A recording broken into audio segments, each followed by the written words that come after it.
का अंधेरा गांव के ऊपर ऐसे गिरता था जैसे किसी ने काली चादर फैला दी हो। बस्ती का हर घर सूरज ढलते ही दरवाजे बंद कर लेता। कुत्तों की आवाजें दूर तक सुनाई देती और बैलों की हल्की घंटियां माहौल को और सूना कर देती। लेकिन असली डर था गायब होते बच्चे। 5 साल से गांव में यह डर पल रहा था।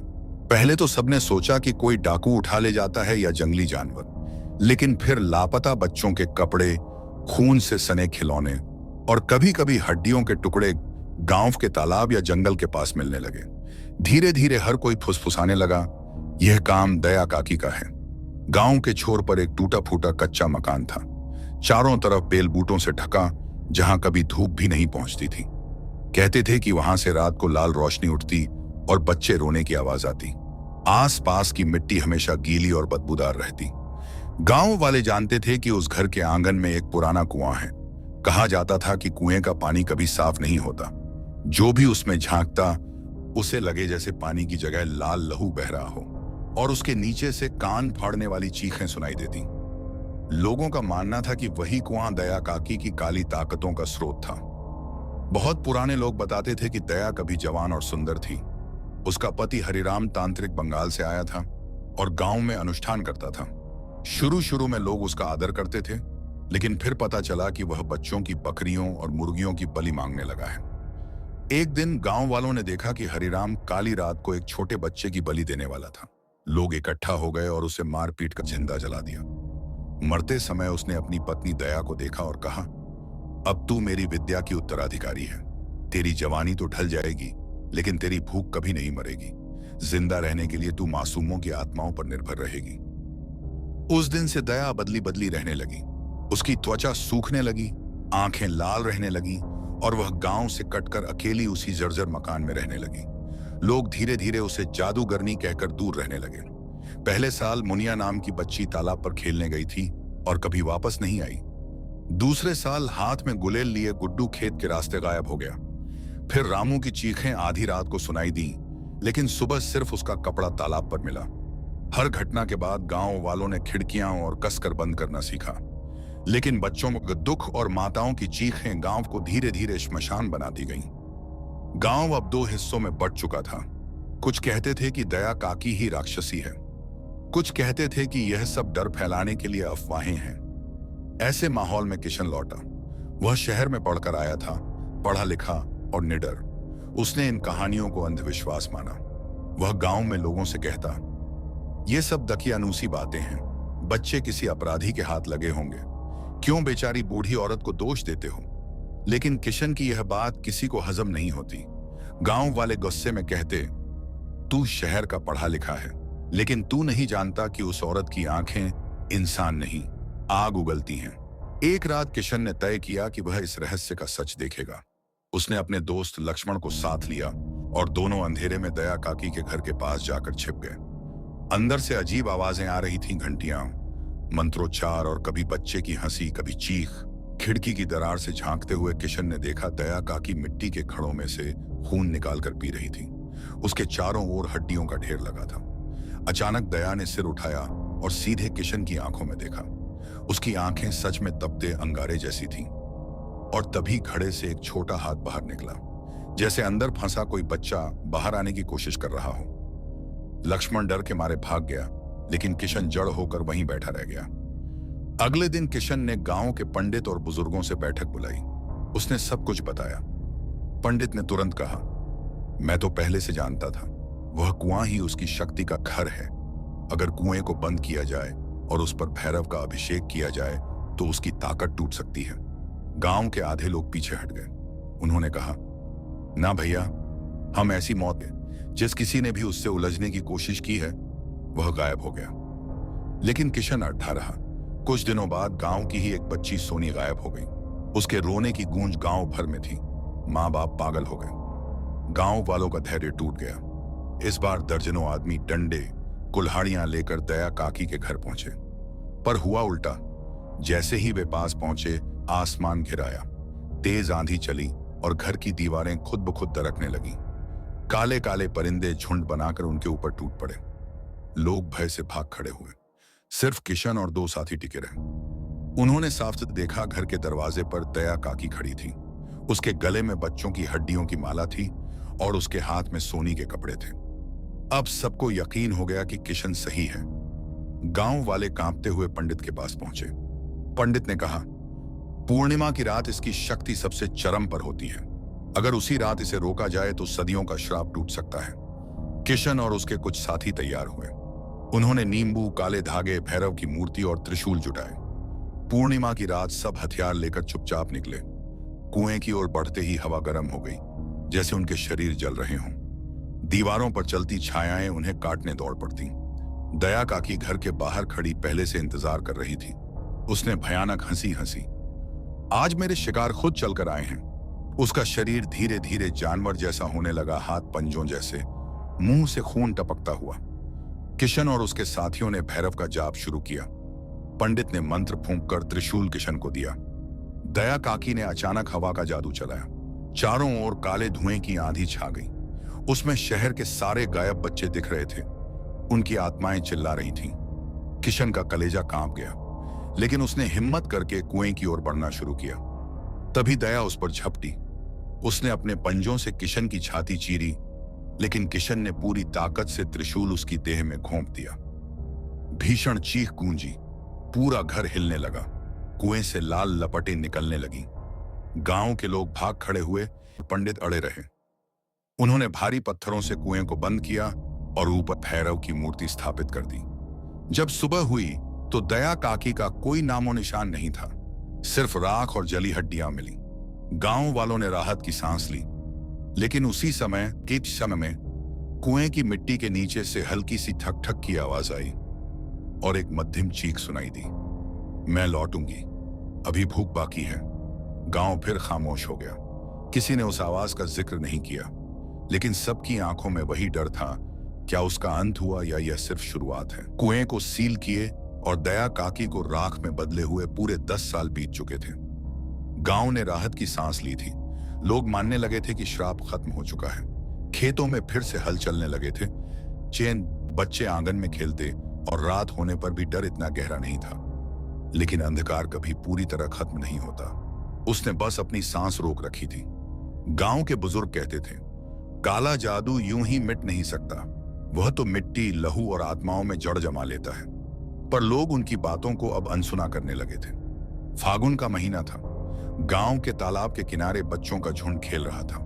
तभी सबसे छोटा बच्चा मुन्ना अचानक चीखकर जमीन पर गिर पड़ा।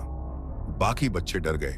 मुन्ना ने कांपती आवाज में कहा, तालाब में एक लाल औरत उतर रही है, उसकी आंखें आग जैसी हैं।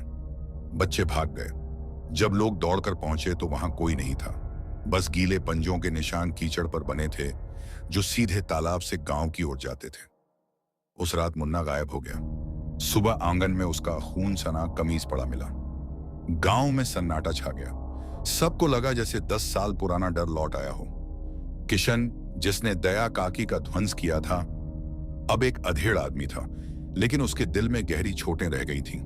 वह रात दिन भैरव की पूजा में लगा रहता। लोग उसे गांव का रक्षक मानते थे।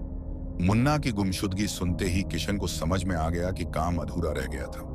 दया काकी की आत्मा अभी भी जीवित थी। उसके शब्द मैं लौटूंगी अब हवा में गूंजने लगे थे। किशन ने पंचायत के सामने कहा, हम सबने सोचा कि कुआं सील करने से सब खत्म हो गया, लेकिन उसकी आत्मा अब और तगड़ी हो गई है। इस बार हमें और बड़ी लड़ाई लड़नी होगी। इसके बाद घटनाएं तेजी से बढ़ी। दूसरी रात बकरी चराने गया गोपाल अचानक लापता हो गया। तीसरी रात औरतों ने सुना कि रात के अंधेरे में कोई लंबा चौड़ा साया उनके दरवाजों पर आकर मंत्र बुदबुदाता है। चौथी रात गांव के तालाब का पानी खुद ब खुद लाल हो गया। अब किसी को शक नहीं रहा, दया काकी मरी नहीं थी। उसकी आत्मा गांव में भटक रही थी और अब और भी भयानक रूप ले चुकी थी। गांव की कमली ने बताया कि उसने रात में अपने सपने में दया काकी को देखा। उसने कहा, वह कह रही थी, बच्चों का मांस ही मेरी ताकत है और मैं तब तक लौटूंगी जब तक मेरा कुआं फिर से खुलेगा। सुबह कमली पागल हो चुकी थी। उसके बाल सफेद हो गए थे और वह बार बार कहती, खोलो कुआं, खोलो कुआं। लोगों ने उसे बांधकर मंदिर में रखा, लेकिन उसका शरीर धीरे धीरे सूखने लगा, जैसे अंदर की सारी जान किसी ने सोख ली हो। किशन ने तय किया कि वह फिर से काकी के घर जाएगा। दोस्तों के साथ वह जर्जर खंडहर पहुंचा। कुएं का ढक्कन अभी भी पत्थरों से बंद था, लेकिन उसके बीच बीच से लाल धुंध उठ रही थी। दीवारों पर नाखूनों के निशान थे, मानो कोई अंदर से बाहर निकलने की कोशिश कर रहा हो। अचानक किशन ने सुना, कुएं के अंदर से बच्चों की चीखें आ रही थीं, लेकिन इस बार केवल रोना नहीं था, कोई भारी औरत जैसी आवाज बोल रही थी, किशन, तूने मुझे मारा था, अब मैं तेरे खून से अपनी प्यास बुझाऊंगी। उसके साथ ही डर के मारे भाग गए, लेकिन किशन अडिग रहा। उसका चेहरा सख्त हो चुका था। उसी समय गांव में एक अजनबी पहुंचा। उसका नाम था विधुरनाथ, एक तांत्रिक जो तंत्र की विद्या में माहिर माना जाता था। कहा जाता था कि उसने बंगाल और असम के श्मशानों में कई साल गुजारे थे। वह गांव आकर बोला, तुम इस आत्मा को अकेले नहीं रोक सकते। अगर उसका कुआं खुला तो पूरी बस्ती खून में डूब जाएगी। मैं मदद करूंगा, पर इसकी कीमत होगी। गांव वाले घबरा उठे, कुछ बोले, कहीं यह तांत्रिक खुद तो उसका साथी नहीं। पर किशन को पता था कि अब बिना किसी जानकार की मदद लिए काम नहीं बनने वाला। उसी रात गांव की सीमा पर अजीब घटना हुई। एक बैलगाड़ी खेत की तरफ से लौट रही थी। गाड़ीवान ने देखा, रास्ते में एक बूढ़ी औरत खड़ी है। उसने खून में सना सफेद कपड़ा ओढ़ रखा था। गाड़ीवान समझ गया कि यह इंसान नहीं है। उसने बैलों को दौड़ाया, पर बैल वहीं थम गए। औरत धीरे धीरे पास आई और उसकी आंखें आग जैसे जल उठीं। पल भर में गाड़ीवान की छाती फट गई और उसका जिगर हवा में चमक उठा। औरत ने उसे पकड़कर मुंह में डाल लिया। सुबह लोगों को बैलगाड़ी तो मिली, लेकिन गाड़ीवान सिर्फ हड्डियों का ढांचा था। अब गांव में किसी को शक नहीं रहा, दया काकी की आत्मा और भी शक्तिशाली हो चुकी थी। अगले दिन विधुरनाथ ने पंचायत में कहा, तुम लोगों ने गलती की थी। केवल कुआं बंद करना पर्याप्त नहीं था। उस कुएं में उसका शक्तिपीठ बसता है। जब तक उस पीठ को राख में न बदलो, तब तक उसकी आत्मा भटकती रहेगी। किशन ने पूछा, तो हमें क्या करना होगा? विधुरनाथ ने गहरी सांस ली और बोला, तुम्हें उस कुएं को खोलना होगा, उसके अंदर उतरना होगा और दया काकी की आत्मा के सामने शक्ति युद्ध करना होगा। लेकिन यकीन मानो, लौटोगे या नहीं कोई नहीं जानता। गांव में फिर खामोशी छा गई। कुछ नौजवानों को चुना गया। पंडित ने सबको लाल धागे। गांव हफ्तों से आतंक में जी रहा था। हर रात खिड़कियों पर खुरचने की आवाजें, रात के सन्नाटे में बच्चों की चीखें और कब्र जैसी दुर्गंध ने सबको तोड़ डाला था। आखिरकार पंचायत ने निर्णय लिया, कुएं को खोलकर आत्मा का सामना करना ही होगा। किशन, विधुरनाथ, तांत्रिक और कुछ नौजवानों को चुना गया। पंडित ने सबको लाल धागे, भैरव का मंत्र और तांत्रिक औजार दिए, लेकिन जाने से पहले सबको समझा दिया गया, हिम्मत हारना मत। अगर डर तुम्हें छू गया तो आत्मा उसी क्षण तुम्हारा खून चूस लेगी। पूर्णिमा की रात वे उस घर पहुंचे। रात असामान्य रूप से भारी थी। हवा में धुएं जैसा कुछ भरा था और पेड़ स्थिर खड़े थे, जैसे सांस लेना भूल गए हों। कुएं के ऊपर रखे भारी पत्थरों को हटाना शुरू किया गया। जैसे जैसे पत्थर हटे, लाल धुआं निकलने लगा और बच्चों की किलकारियां हवा में तैर उठीं। पर वो हंसी खुशियों की नहीं, बल्कि कलेजा काटने वाली विकृत हंसी थी। पत्थर हटते ही कुएं से गरज सुनाई दी और भीतर से आवाज गूंजी, आ गए मेरे मेहमान, मैं भूख से तड़प रही थी। विधुरनाथ ने मंत्रोच्चार शुरू किया और चारों ओर नींबू काले धागे गाड़ दिए। किशन त्रिशूल कसकर पकड़े खड़ा रहा। रस्सियों के सहारे सब अंदर उतरे। कुआं अंतहीन सुरंग जैसा था। दीवारों पर सूखी खून की परतें जमी थीं।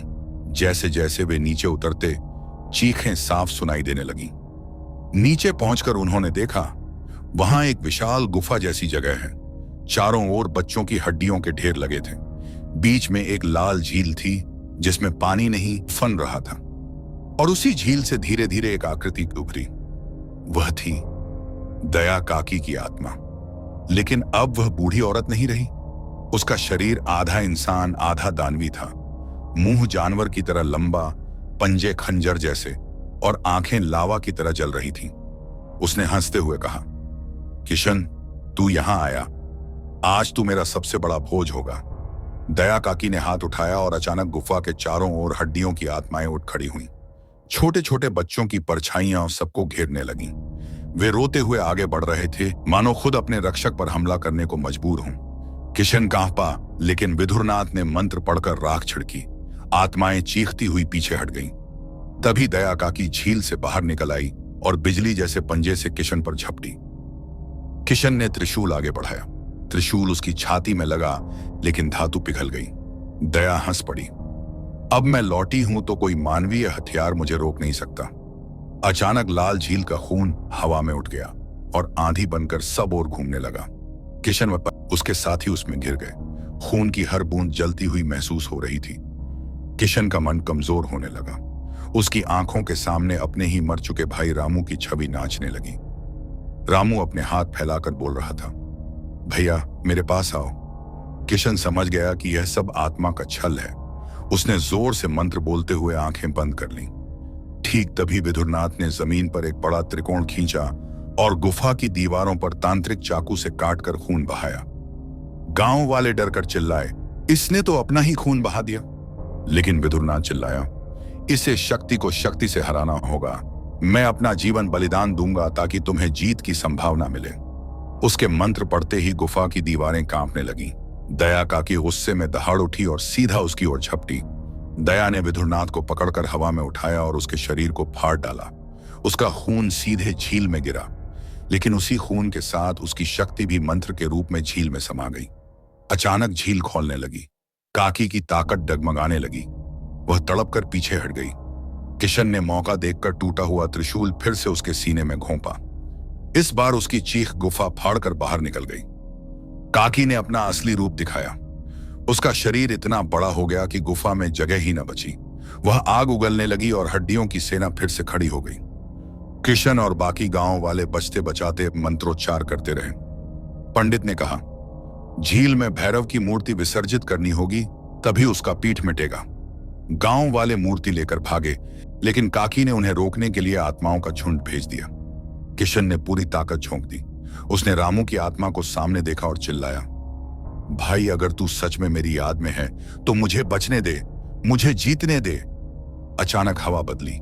हड्डियों का झुंड बिखर गया। गांव वाले झील तक पहुंचे और भैरव की मूर्ति उसमें डुबो दी। कोई जैसे ही मूर्ति खून की झील में गई, तेज विस्फोट हुआ। पूरा कुआं हिल गया। आग, धुआं और चीखें आसमान को फाड़ने लगी। दया काकी की आत्मा तड़प तड़प कर राख में बदलने लगी। उसके अंतिम शब्द गूंजे, तुमने मुझे रोका है, मिटाया नहीं। मैं लौटूंगी जब तक इस धरती पर बच्चों की मासूमियत है। फिर गुफा ढह गई। जिस कुएं से वे उतरे थे वहां से तेज लपटें निकलने लगी। गांव वाले किसी तरह वापस बाहर आए। सुबह जब उन्होंने पीछे मुड़कर देखा तो वह पूरा मकान राख बन चुका था। गांव फिर से शांत हो गया। गुमशुदगियां बंद हो गईं। तालाब का पानी साफ बहने लगा। लोग धीरे धीरे अपनी जिंदगी में लौटने लगे। लेकिन किशन बूढ़ा हो चुका था। उसकी आंखों में अब भी वही भय की परछाई थी। वह अक्सर बच्चों को देखता और सोचता, क्या सच में सब खत्म हुआ? कहानी यहीं खत्म हो सकती थी। लेकिन 15वें दिन गांव की एक मां ने सुना कि उसका बच्चा रात को नींद में उठकर आंग की ओर जा रहा है। उसने दरवाजा खोला तो देखा बच्चा फुसफुसा रहा था, मां मुझे कुएं पर जाना है, दादी बुला रही हैं। और बच्चे की आंखें लाल चमक रही थीं। दया काकी की आत्मा भले ही राख में बदली हो, पर उसका श्राप मिटा नहीं। वह अब भी मासूमों की आत्माओं को अपने वश में करने की कोशिश करती है। गांव में शांति बस एक परत है, उसके नीचे अंधकार अब भी जिंदा है। Please like and subscribe my channel. Thank you.